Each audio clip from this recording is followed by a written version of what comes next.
네, 우리 안승준, 수학 천재 안승준 모시고 얘기 같이 나눠보고 있는데요. 자, 우리 승준 선생님과 함께 이번에는 이 안승준 수학 클래스를 한번 열어보려고 해요. 진짜? 승준 쌤은 어떻게 교육을 하실까? 네. 먼저 시각장애인들이 수학하면 뭔가 다른 거를 한다고 생각하는 것 같은데 똑같은 책이 지학사, 수투, 전자책이죠? 그러면 수업 좀 해주시겠어요, 선생님? 네, 제가 수업하듯이 할게요. 예제는 예나 제나 다 풀 수 있는 문제. 아, 이런 식으로 네, 하는구나. 이런 거를 그래서 요거를 시도조차 안 하는 학생들이 있어요. 시도를 안 하면 레미파솔라만 남잖아요. 빨리 음악이 안 하라고! 돼요. 알았다고 빨리! 불러드릴게요. 약장수 아니세요? 적분의 활용. 예제 4번. 곡선 y는 x 세제곱 마이너스 x제곱 마이너스 x와 y는 마이너스 x제곱 플러스 3x로 둘러싸인 부분의 넓이를 구하시오. 아니, 이거는 시각장애 학생들은 이렇게 푸는 거구나, 이런 느낌으로. 그럼요. 근데 이제 여기서 주의할 점은 보통 눈이 보이는 선생님들은 x3, x2 막 이렇게 해도 x 세제곱 x 제곱이라고 읽고 아, 맞아. 그렇기 때문에 뭐 2분의 x 플러스 7 하면은 분자가 어디까지고 분모가 어디까지 이런 게 있기 때문에 우리는 용어를 정확히 할 필요가 있어서 x 세제곱, x 제곱, 2분의 분자 시작 x 플러스 y 플러스 z 분자 끝 뭐 이런 식으로 용어를 좀 통일하는 거는 좀 다르고 그 이후부터는 똑같습니다. 아, 근데 지금 말씀 듣다 보니까 이 수학이라는 과목 자체가 얼마나 시각적인 과목인지가 느껴져요. 제가 수학을 못한다고 생각을 안 했거든요. 근데 솔직히 머리에 안 들어온다. X 세제곱 보는 거. 지금 이게 무서우면 안 돼. 이거 풀 수 있어요, 여러분. 그럼 아까 그 문제 풀이도 해주실 수 있어요? 요거 같은 경우에는 일단 두 곡선이 만나는 점을 찾아야 되잖아요. 네. 그래서 두 곡선을 일치한다고 보면 x제곱 마이너스 x제곱 마이너스 x는 마이너스 x제곱 플러스 3x. 그래서 이 항에서 속을 하면 x제곱 마이너스 4x는 0 되니까 x 묶어주면 x 플러스 x 마이너스 2 이렇게 되겠죠, 이퀄요. 그럼 0하고 마이너스 2하고 2에서 만나는 거죠. 그죠? 4가 나오네요. 그리고 뒤에 것도 마이너스 4가 나오는데 똑같이 해서 절대값 씌워주면 4니까 4 더하기 4에서 넓이는 8. 네, 잘 들었습니다. 아니, 이게 근데 나는 두 곡선 그리는 거에서 머릿속에서 계속 그렸는데 곡선 그리고 멈췄어. 이게 회오로 일단 그래서 네. 시각장애 아이들에게 가장 중요한 게 처음에 배울 때 그 곡선이 어떻게 생겼나를 배우는 거예요. 그러니까 그거를 굉장히 오래 해요. 이게 처음에는 만져주고 뭐 그려주고 할 수 있지만 계속 문제를 풀 때마다 그렇게 할 수는 없잖아요. 점자는 즉석에서 그림을 그리는 게 좀 어렵거든요.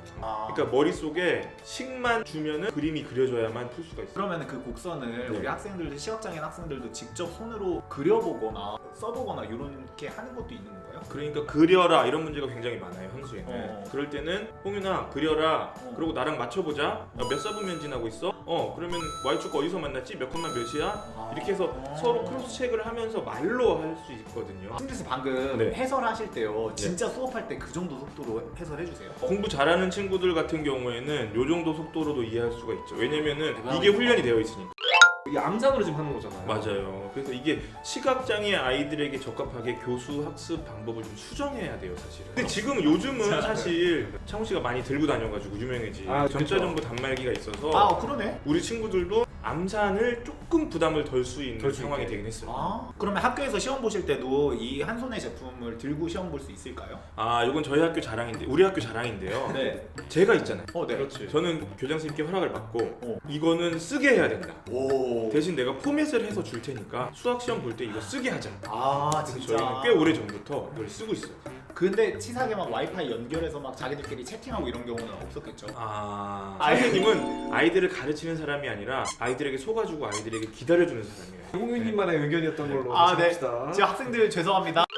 근데 저 궁금한 게 하나 있어요. 네. 순도형 수업을 주로 어떻게 하는지 궁금해요. 도형도 마찬가지로 처음에는 만져줘요. 뭐 직육면체, 정육면체, 원뿔 다 만져준 다음에 끝까지 외우라 그래요. 그래서 도형 A, B, C, D, E, F, G, H 쫙 외우라고 하면 이제 A 밑에 뭐가 있지? E요. B 밑에 뭐가 있지? F요. 이렇게 나랑 서로가 같은 연상을 했는지를 확인은 굉장히 오래 하죠. 거기서 이제 우리가 잘라보자, 붙여보자, 펼쳐보자 이거를 다 연습을 하는 거예요. 그러니까 실제로 저한테 배우는 친구들이 도형을 할 때는 이 연상이 다 되어 있어야만 그 다음에 수학을 나갈 수 있어요.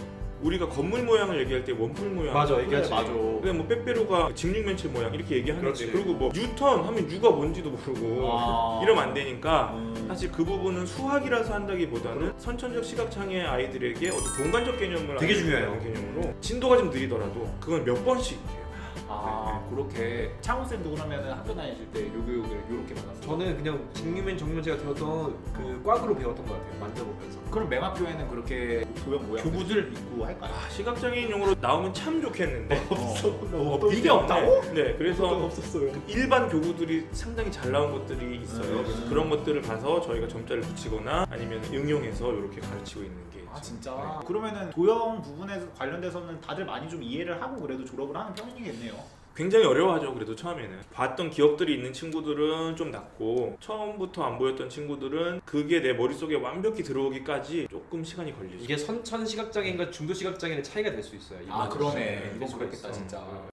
저희가 수학 문제를 푸는 게 있어서 지금 점자 얘기를 많이 했고 또 음성 얘기도 많이 했잖아요. 네. 음성 해설. 요거를 학생들은 좀 어떤 시험지를 좀 선호하는 음성? 이게 제일 음성 시험지? 문제인데 제가 학교 다닐 때만 해도 잔존 시력이 있어도 점자를 보라 그랬어요. 오. 옛날 방식. 시각장애는 점자를 해야 된다. 그랬는데 이제 점점 논문들도 많이 나오고 잔존 시력의 활용이나 시기능 활용에 대한 논문들이 많이 나왔어요. 그리고 실제로 질병으로 인해서 점자를 읽을 수 없는 상태에 있는 친구들도 생겨났죠. 뭐 당뇨성 시각장애가 특히 이제 대표적인데, 그래서 요즘은 학교에서는 매체를 원하는 매체로 최대한 해주려고 노력을 해요. 확대 글씨, 점자, 음성까지 다 해주려고. 그러면은 딱히 어떤 걸 더 선호한다 이런 건 없이 학생들이 자기에 맞는 거. 그렇죠.